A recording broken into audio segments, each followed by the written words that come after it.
నమస్తే, welcome to I news. Bharat Pakistan మధ్య ఉద్రిక్త పరిస్థితులు కొనసాగుతున్న వేళ ఎయిర్ ఇండియా విమానం అనుకోకుండా పాకిస్తాన్ గగనతలంలోకి వెళ్లడం సంచలనంగా మారింది. అమృత్సర్ లో ల్యాండింగ్ కు ప్రయత్నిస్తున్న సమయంలో జరిగిన ఈ ఘటనపై డీజీసీఏ సీరియస్ గా స్పందించింది. అసలు ఏమైంది? ప్రయాణికులు ప్రమాదంలో పడ్డారా?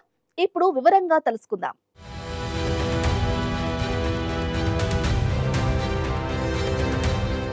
ఢిల్లీ నుంచి అమృత్సర్ కు బయలుదేరిన ఎయిర్ ఇండియా విమానం ఏఈ-479 జూన్ 22న సాయంత్రం అమృత్సర్ విమానాశ్రయంలో ల్యాండింగ్ కు సిద్ధమైంది.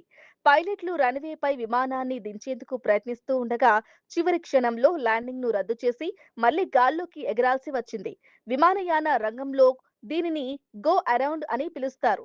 రన్వేపై పరిస్థితులు అనుకూలంగా లేకపోవడం, భద్రతా కారణాలు లేదా ఎయిర్ ట్రాఫిక్ వంటి కారణాలతో పైలట్లు ఈ నిర్ణయం తీసుకుంటారు. అమృత్సర్ విమానాశ్రయం భారత్ పాకిస్తాన్ అంతర్జాతీయ సరిహద్దుకు చాలా దగ్గరగా ఉంటుంది. గో అరౌండ్ సమయంలో విమానం మళ్లీ ఎత్తుకు వెళ్లి తిరిగి మలుపు తిరగాల్సి ఉంటుంది. ఈ ప్రక్రియలో విమానం నిర్ణయించిన ఫ్లైట్ పాత్ ను అనుసరిస్తూ కొద్దిసేపు పాకిస్తాన్ గగనతలంలోకి ప్రవేశించింది. ఈ విషయం ఫ్లైట్ ట్రాకింగ్ డేటాలో కూడా నమోదైంది. ఇటీవల జరిగిన ఉద్రిక్తతల కారణంగా పాకిస్తాన్ తన గగనతలాన్ని భారతీయ విమానాలకు మూసివేసింది. అలాంటి సమయంలో ఎయిర్ ఇండియా విమానం పాక్ ఎయిర్ స్పేస్ లోకి వెళ్లడం మరింత చర్చనీయాంశమైంది.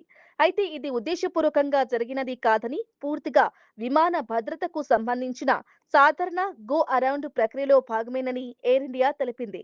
విమానం పాకిస్తాన్ గగనతలంలో ఎక్కువసేపు లేదు. కొద్ది క్షణాల్లోనే తిరిగి భారత గగనతలంలోకి వచ్చి అమృత్సర్ కు సురక్షితంగా ల్యాండ్ అయింది.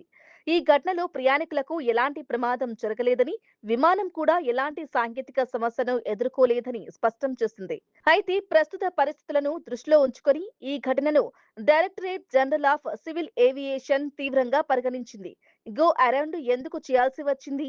విమానం పాక్ గగనతలంలోకి వెళ్లకుండా ప్రత్యామ్నాయ మార్గం ఉండేదా? ఎయిర్ ట్రాఫిక్ కంట్రోల్ నుంచి ఎలాంటి సూచనలు వచ్చాయి?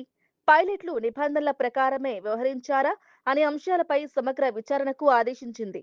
విమానంలోని flight data recorder, cockpit voice recorder, air traffic control communication రికార్డులు, రాడార్ డేటాను పరిశీలించి పూర్తిగా నివేదిక సిద్ధం చేయనున్నారు.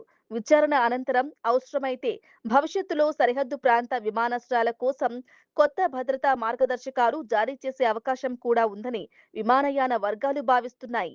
ప్రస్తుతం ప్రయాణికుల భద్రతకు ఎలాంటి ముప్పు లేదని అధికారులు స్పష్టం చేసినప్పటికీ సరిహద్దు ప్రాంత విమానాల నిర్వహణలో మరింత అప్రమత్తంగా ఉండాల్సిన అవసరాన్ని ఈ ఘటన మరోసారి గుర్తు చేసింది.